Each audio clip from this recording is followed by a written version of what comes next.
Hello दोस्तों, मैं हूं देव और आपका मेरे चैनल द परफेक्ट स्टडी पे बहुत बहुत स्वागत है। दोस्तों, आज के सेशन में हम लोग कुछ विशेष जानेंगे। विशेष ये है कि आज बजट जो पेश हुआ है 2022 का, उसमें क्या विशेष है। दोस्तों, ये सेशन उन सभी लोगों के लिए है जो कंपटीशन की तैयारी कर रहे हैं या फिर आपको जानकारी बजट के बारे में चाहिए। ये तमाम उन लोगों के लिए ये वीडियो बहुत ही लाभदायक होने वाला है। दोस्तों, आज हम लोग इस वीडियो के माध्यम से ये देखने वाले हैं कि बजट में क्या है, बजट के पहले क्या था। मतलब इस बजट के हाइलाइट्स ये है कि आज हम लोग सबसे पहले देखेंगे, जैसा कि आपके सामने लिखा हुआ है कि बजट में कौन बजट पेश किए और स्वतंत्र भारत के पहले बजट कब पेश हुआ था, उसके बाद कब हुआ था, किसने पेश किया था, और इस बजट में सबसे लंबा भाषण किसने दिया था शब्दों में, और फिर उस घंटे के हिसाब से किसने दिया। इन तमाम जानकारियों के बारे में इस हम लोग वीडियो के माध्यम से देखेंगे। इसके बाद हम लोग तुरंत बात करेंगे इस बजट के उन पहलुओं के बारे में जो खास 2022 के बजट का खास पहलू है, जो हम लोग के एग्जाम पॉइंट ऑफ व्यू से इम्पोर्टेंट है, जो आपकी जानकारी के पॉइंट ऑफ व्यू से इम्पोर्टेंट है, उसी के बारे में हम लोग बात करेंगे होगी। और उसके पहले हम लोग उसको देखेंगे कि राजकोषीय घाटा क्या है। इससे आपको समझ में आएगा कि राजकोषीय घाटा का जो डाटा इस पर बजट में दिया गया है तो वो पहले होता क्या है। उसके बाद उन डाटा के बारे में हम लोग बात करेंगे जो अभी बजट के द्वारा पेश किया गया था। चलिए हम लोग स्टार्ट करते हैं। स्टार्ट करने से पहले अगर आप इस चैनल पर नए हैं तो चैनल को सब्सक्राइब कर लें, वीडियो को लाइक कर दें और अंत तक बने रहें, क्योंकि ये वीडियो आपके लिए बहुत ही लाभदायक होगा। चलिए हम लोग स्टार्ट करते हैं। इसमें क्या है, सबसे पहले देखिए आप लोगों के सामने है बजट 2022। देखिए बजट 2022 में सबसे पहले आप देखिए 39.45 लाख करोड़, मतलब 39.45 लाख करोड़ का बजट पेश हुआ था।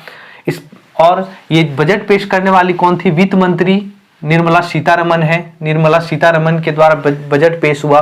दोस्तों, इसमें जो आपको लिखा गया है वो एकदम एग्जाम पॉइंट ऑफ व्यू से इंपॉर्टेंट है। आप चाहे 10th लेवल के एग्जाम, कोई भी कॉम्पिटिटिव से लेकर यूपीएससी तक की जो भी एग्जाम में आपको रिक्वायरमेंट होगा वो आज इस वीडियो के माध्यम से कंप्लीट होगा, क्योंकि हम हर एक स्टेप के बाद सारी बातें करेंगे। ठीक है, तो देखिए क्या है, वित्त मंत्री निर्मला सीतारमन के द्वारा ये आपको बजट पेश किया गया। ये निर्मला सीतारमन चौथी बार अपने कार्यकाल में ये बजट पेश कर चुकी हैं। और इसकी खासियत ये है कि ये अपने कार्यकाल में दूसरी बार पेपरलेस बजट पेश किए हैं। ठीक है, इसके पिछली बार जो बजट पेश की थी वो भी आपको टैब के द्वारा पेपरलेस था और ये भी पेपरलेस हुआ है। तो देखिए पहला क्या लिखा हुआ है कि वित्त मंत्री निर्मला सीतारमन के द्वारा चौथी बार पेपरलेस बजट पेश हुआ।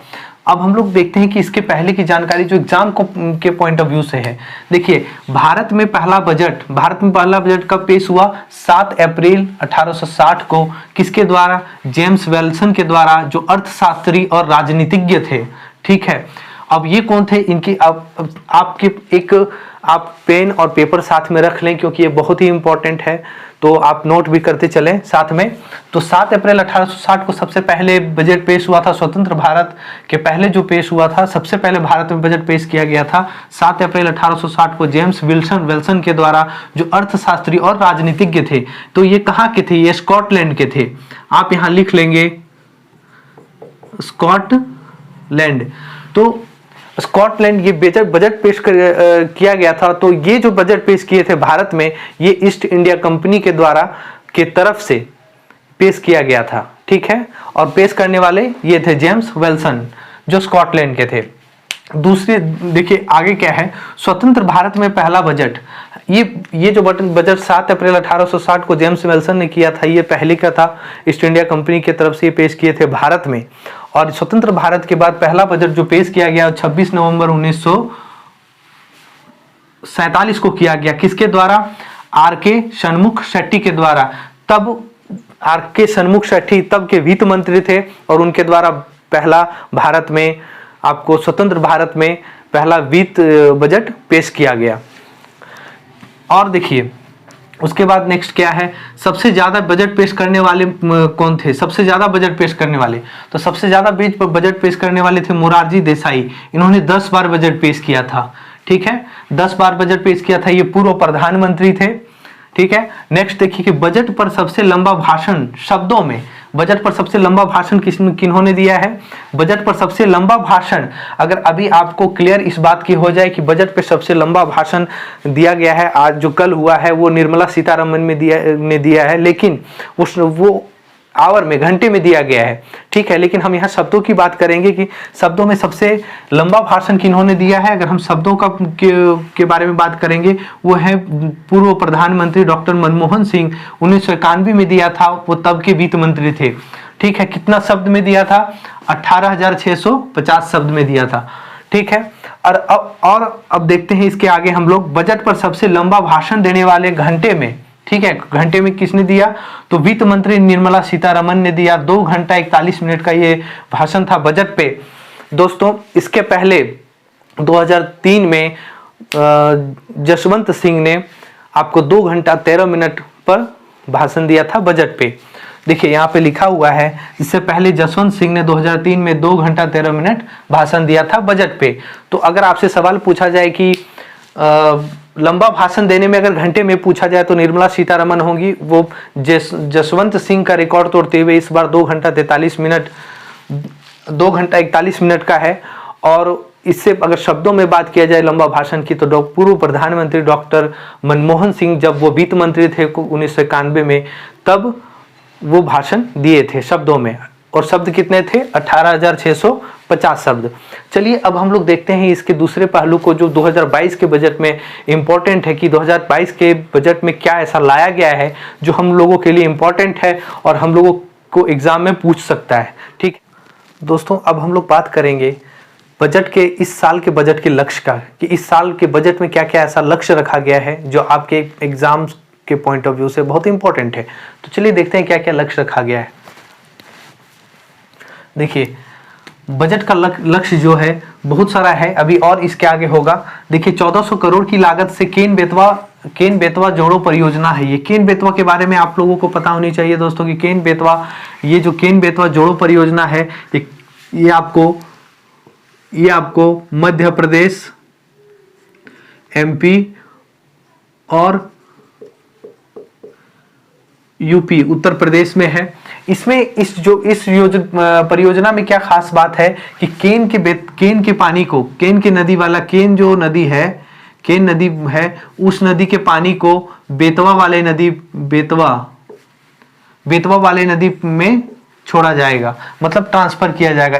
इस नदी के, केन वाले नदी जो है, पानी को वो बेतवा वाले नदी में ट्रांसफर किया जाएगा। किसके द्वारा? तो एक डैम बांधकर इसका पानी ट्रांसफर किया जाएगा। यही एक केन बेतवा नदी जोड़ो परियोजना है, जिसके लिए सरकार ने 1400 करोड़ लागत का 1400 करोड़ की घोषणा की है इस बजट 2022 में। नेक्स्ट देखिए क्या है कि 30% टैक्स लगेगा किस पे? क्रिप्टो करेंसी पे लगेगा अगर मुनाफा होता है। तो दोस्तों ये क्रिप्टो करेंसी एक तरह की डिजिटल करेंसी है, हालांकि सरकार अभी तक इसको वैध नहीं की है। ये क्रिप्टो करेंसी अभी तक लीगल नहीं हुआ है, लेकिन फिर भी इस पे 30% का टैक्स लगा हुआ है कि अगर आपको मुनाफा होता है इससे तो आपको 30% का टैक्स देना पड़ेगा। दोस्तों ये वैध होगा या नहीं, इस पे भी सरकार का कोई मतलब बातें नहीं हुई है। ये भी बातें चल रही है सरकार के बीच में कि इसको वैध किया जाए या नहीं। फिलहाल ये अभी वैध नहीं है, लीगल नहीं है। नेक्स्ट क्या है? 1.5 लाख पोस्ट ऑफिस को कोर बैंकिंग से जोड़ना। जी हाँ, 1.5 लाख पोस्ट ऑफिस को कोर बैंकिंग से जोड़ने की बात तो हो रही है दोस्तों। उसके बाद है भारत के 75 जिलों में डिजिटल बैंक का लक्ष्य रखा गया। भारत में 75 बैंकों में डिजिटल बैंक खोलने का लक्ष्य रखा गया है। नेक्स्ट है भारत 2025 तक भारत में 400 नई वंदे भारत ट्रेन चलाने का लक्ष्य रखा गया है। जो 2025 तक है उसमें भारत में और नई 400 ट्रेन और 400 नई ट्रेन जो वंदे भारत ट्रेन है वो चलाने का लक्ष्य रखा गया है। अगला है कि 3 वर्षों, नेक्स्ट जो है अगले 3 वर्षों में भारत के सभी गांव में ऑप्टिकल फाइबर बिछाना। दोस्तों ये ऑप्टिकल फाइबर बिछाने के पीछे रीजन क्या होता है? ये ऑप्टिकल फाइबर सबसे पहले होता क्या है? ये एक ट्रांसपेरेंट एक तरह का फाइबर होता है, ट्रांसपेरेंट ऑप्टिकल फाइबर होता है जो पारदर्शी होता है। ये आपको सिलिका का बना होता है। मेनली इसका काम होता है किसी कम्युनिकेशन को ट्रांसफ़र करना या डाटा को ट्रांसफ़र करने में ये सब फाइबर ऑप्टिकल फाइबर का यूज़ होता है। इसलिए इसका लक्ष्य भारत के हर गांव में ये ऑप्टिकल फाइबर को बिछाना, ताकि वहाँ की कनेक्टिविटी अच्छी हो, कम्युनिकेशन कनेक्टिविटी अच्छी हो और वहाँ का डाटा ट्रांसफ़र वगैरह जो है आपको हर चीज़, जैसे वहाँ का जो पंचायत है, वहाँ का आपको ब्लॉक लेवल का जो भी है हर कुछ उसके बाद डिजिटल किया जा सके। अगर ये अच्छे से आपको ऑप्टिकल फाइबर अच्छे से हर जगह बिछने के बाद डिजिटल होने में आसानी होती है। दोस्तों, बजट का जो नेक्स्ट लक्ष्य हम लोग का रखा गया है वो है वित्त मंत्री के द्वारा 4 स्तंभ और 7 इंजन, ठीक है, इसको बढ़ावा देने का लक्ष्य रखा गया है। अब देखिए 4 स्तंभ जो 4 पिलर्स है और 7 इंजन है। इसमें पहले देखिए 4 स्तंभ 4 पिलर में क्या क्या है। समावेशी विकास है, इंक्लूसिव डेवलपमेंट जिसको कहते हैं, ऊर्जा बदलाव है, एनर्जी शिफ्ट, जलवायु परिवर्तन है, क्लाइमेट चेंज है, उत्पादकता वृद्धि है, प्रोडक्शन ग्रोथ है। ये आपका 4 स्तंभ है, इस पे जोर दिया जाएगा, इसको बढ़ावा देने के लिए इस पे जोर दिया जाएगा, जिसको 4 स्तंभ बोला गया है। अगर आपके एग्जाम में पूछ दिया जाए कभी कि नेक्स्ट जो बजट 2022 में 4 स्तंभ में क्या क्या थे, या आपको पूछ दिया जाए कि 4 स्तंभ में क्या थे और ऑप्शन में किसी एक को दे दिया जाए, तो आप इस चीज़ को याद रख लें कि किसी एक को पूछा जाए या आपको 4 स्तंभ के बारे में पूछा जाए तो ये 4 स्तंभ है जो 2022 के लक्ष्य में रखा गया है। अब बात करेंगे इसके 7 इंजन को, इसके 7 इंजन जो लक्ष्य रखा गया है बढ़ावा देने का, वो क्या क्या है। पहले देखिए राष्ट्रीय राजमार्ग, नेशनल हाईवे है,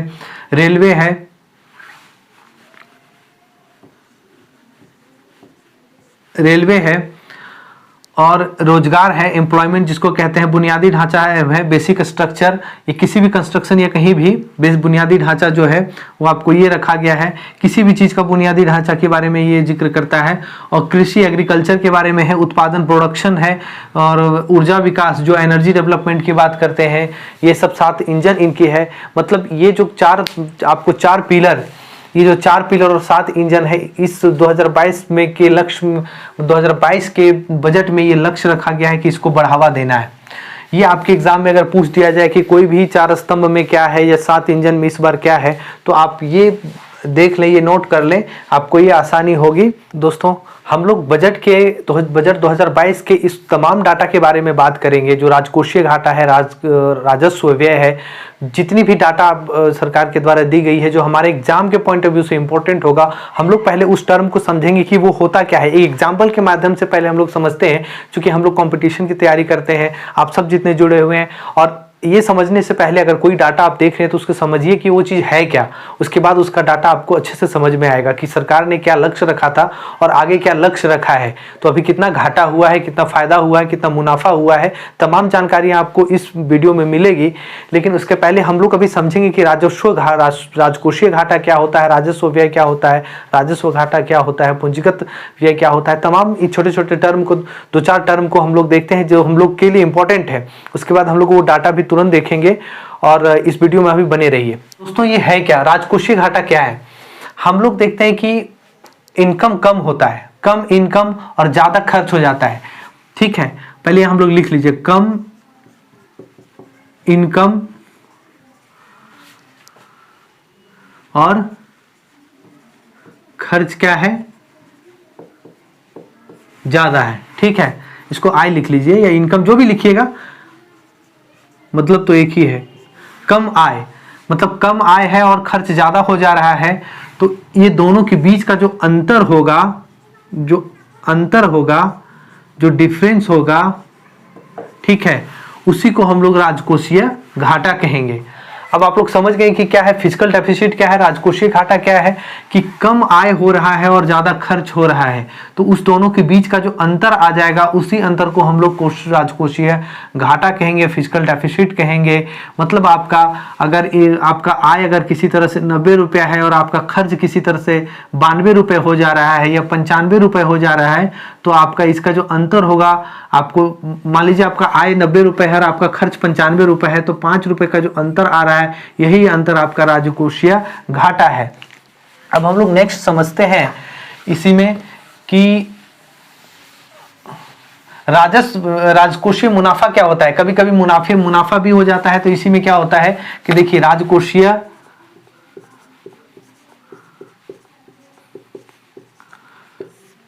ये सब टर्म को आप समझ लेंगे तो ज़्यादा अच्छा होगा, क्योंकि ये सब टर्म एग्जाम में जब आता है तो बहुत लोगों को समझ में नहीं आता कि क्या होता है। और अभी जो डाटा सरकार के द्वारा वित्त मंत्री के द्वारा बजट 2022 में दिया गया है, वो डाटा समझ में आपको डाटा वो पूरा डाटा के साथ आपको दिखाया जाएगा, लेकिन उसके पहले छोटा छोटा टर्म देख लें, वीडियो के अंत में वो आपको डाटा दिखाया जाएगा। ठीक है, तो राजकोषीय मुनाफा क्या होता है? Fiscal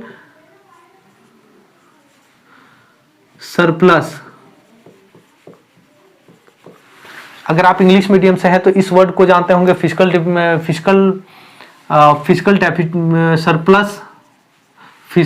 surplus. और या फिर हिंदी मीडियम से होंगे तो आपको कहीं पढ़ते होंगे कि राजकोषीय मुनाफा क्या होता है। तो कुछ नहीं, यही होता है जहां कम खर्च होता है, कम खर्च और मुनाफा ज्यादा। ठीक है, मुनाफा ज्यादा मतलब हम लोग कह सकते हैं कि लो इनकम, लो एक्सपेंडिचर। ठीक है, और प्रॉफिट ज्यादा होता है। ठीक है, प्रॉफिट ज्यादा होता है। तो इसके बीच का जो अंतर होगा यही होगा फिस्कल सरप्लस। अब हम लोग फटाफट देखते हैं डेफिसिट।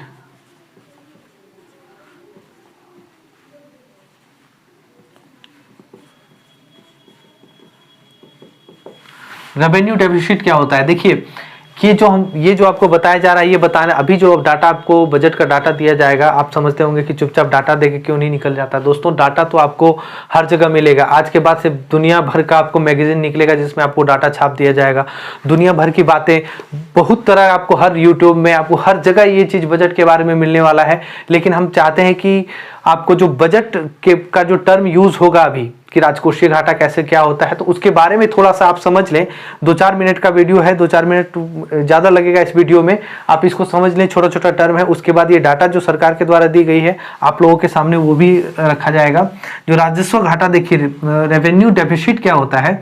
रेवेन्यू डेफिसिट होता है कि सरकार का लक्ष्य अगर अगले वर्ष तक 10% रखा जाएगा। ठीक है, मान लीजिए कि अभी जो देखिए राजस्व घाटा क्या होता है, सरकार का जो लक्ष्य है, मान लीजिए कि अगले वर्ष तक 10% ज्यादा प्रॉफिट कमाने पे रखा हुआ है। ठीक है, 10% ज्यादा प्रॉफिट पे है कि 10% हमको कमाना है, 10% हमारा इनकम होना चाहिए। ठीक है, लेकिन अगले साल तक ये 8% तक हो पाता है, ये 8% हो पाता है। तो ये जो 2% का अंतर हो जाता है, ये जो 2% का नुकसान होता है, उसी को कहते हैं राजस्व घाटा। ठीक है, बजट में कभी भी राजस्व घाटा को इसी तरह आंका जाता है कि जब हम 10% का लक्ष्य रखते हैं इनकम का, या 10% का हमको रेवेन्यू का लक्ष्य रखा जाता है और वो 8% अगर होता है, ये 10% एक डाटा है, एक्चुअल 10% नहीं रखा जाता है। मतलब एक डाटा के थ्रू आपको हम समझा रहे हैं कि 10% अगर रखा जाता है कोई डाटा को और वो 8% अगर होता है, ठीक है, तो 2% का जो कमी आई इसमें, तो इसी को कहते हैं राजस्व घाटा। इस चलाने के लिए सब्सिडी, वेतन, कर्ज और भी चीजें हैं, ये सब पे जो सरकार का खर्च होता है इसी को हम लोग राजस्व व्यय कहते हैं। ठीक है, राजस्व व्यय कहते हैं। अब हम एक एग्जांपल के तौर पे हम लोग समझते हैं कि सरकार किसी स्कूल पे या फिर कोई बहुत बड़ा कॉलेज है, ठीक है, कोई स्कूल है, कॉलेज है, स्कूल है, कॉलेज है, हॉस्पिटल है, या बहुत बड़ा कोई मॉल है। ठीक है, ये सब पे जो सरकार खर्च करती है, ठीक है, ये सब पे सरकार खर्च कर ली। अब इससे जब खर्च की सरकार, तो इससे कुछ इनकम भी होगा, इससे कुछ इनकम भी होगा। ठीक है, तो वही जो इस पे जो खर्च की, इसी को कहते हैं कैपिटल एक्सपेंडिचर। दोस्तों, तमाम उन जानकारियों के बारे में हम लोगों ने बात किया जो इस बजट में है। बजट में सबसे पहले हम लोगों ने जो बात किया वो आपको बजट में जो इम्पोर्टेंट एग्जाम पॉइंट है, उससे इम्पोर्टेंट है, उसके बारे में चर्चा हुई। उसके बाद बात हुई कि इसका क्या लक्ष्य रखा गया था। उसके बाद अभी जो ये एग्जाम, इसमें बहुत सारा पॉइंट है, लेकिन हम लोग उसी पॉइंट को देखेंगे जो एग्जाम में पूछे जाते हैं। ठीक है, तो एग्जाम में पूछे जाने वाले, जैसे राजकोषीय घाटा कितना है, तो 2021 और 2021 में कितना हुआ, 20-21 का क्या डाटा है, और 22-23 का क्या लक्ष्य रखा गया है, क्या अनुमान किया गया है, कितना होना चाहिए होगा, उसका भी डाटा जो पेश किया। देखिए, राजकोषीय घाटा है, राजस्व घाटा है, राजस्व प्राप्तियां हैं, पूंजी प्राप्तियां हैं, कुल प्राप्तियां हैं, कुल व्यय है। ठीक है, एग्जाम में आपको इसी पॉइंट के बारे में पूछा जाता है। ऐसे बहुत सारा पॉइंट इसमें आता है, लेकिन ज़्यादातर इसी के बारे में बात होती है। तो हम लोग इसी का चर्चा करते हुए आगे बढ़ेंगे। देखिए, अभी जो बजट 2022 में पेश किया गया है, डाटा आपके सामने वही डाटा रखा जा रहा है। और ये डाटा इस तरह से है कि राजकोषीय घाटा क्या है। राजकोषीय घाटा जो 2021 में जो हो चुका है, 2020-21 का जो डाटा दिया गया है बजट के द्वारा, वो है 18,18,291 करोड़। ठीक है, और ये अनुमान लगाया जा रहा है कि 2022-23 तक इसका अनुमान लगाया जा रहा है। आपको अनुमान लगाया जा रहा है 16,61,196 करोड़ का। ठीक है, कि इसका अनुमान है। ये राजस्व, अब हम लोग बात करेंगे राजस्व घाटा, रेवेन्यू डेफिसिट की बात करेंगे, जो 2020-22 का डाटा जो बजट के द्वारा दिया गया है, बजट में पेश हुआ, उस डाटा को है 14,49,599 करोड़। और वही 2020-22-23 में आपको इसको कम करके आपको 99,241 करोड़ कर दिया गया है। राजस्व प्राप्तियां की बात करेंगे तो राजस्व प्राप्तियां करोड़ में है आपको 16,33,920 करोड़ रुपए करोड़। और उसी तरह से उसका अनुमान 2022-23 में जो है वो 22,44,422 है। ठीक है, करोड़ में है। उसी तरह पूंजी प्राप्तियां जो कैपिटल इनकम होगा, वो उसकी बात करेंगे हम लोग 2020-21 की, तो ये है 18,75,16 करोड़। और उसी तरह से उसका अनुमान जो है 2022-23 का, तो वो है, ये अनुमान है, ये अनुमानित किया गया है बजट में जो आया था उसके द्वारा, मेरे द्वारा नहीं, तो वो है 17,40,487। अब कुल प्राप्तियां इस बजट में क्या है, देखिए टोटल इनकम क्या हुआ आपको 35,09,836 करोड़। ठीक है, और अनुमान किया गया है कि अनुमान जो किया गया है वो है 29 लाख, जो 22-23 का है 39,44,909 करोड़ रुपए। उसी तरह से जो टोटल प्राप्तियां हुई है उसी को टोटल व्यय में लोग रखा गया है, सेम वही है 35,09,836। और टोटल जो करोड़ में रखा गया है 2022-23 का जो अनुमान किया गया है वो है आपको 39,44,909। मतलब जो प्राप्तियां होगी उसी को खर्च किया जाएगा, जो प्राप्त हुई उसी को खर्च करने का अनुमान रखा गया है। अब दोस्तों, हम लोग जो प्राप्त हुआ वो खर्च हो गया और उसी को अनुमानित किया गया है। दोस्तों, ये ऐसा डाटा है जो एग्जाम में पूछा जाता है और इसके बारे में क्या था ये चर्चा हो चुकी है। ये सेशन कैसा लगा? आप इस चैनल पे नए हैं तो चैनल को सब्सक्राइब कर लें, वीडियो को लाइक करें और फ्रेंड में शेयर जरूर करें। धन्यवाद।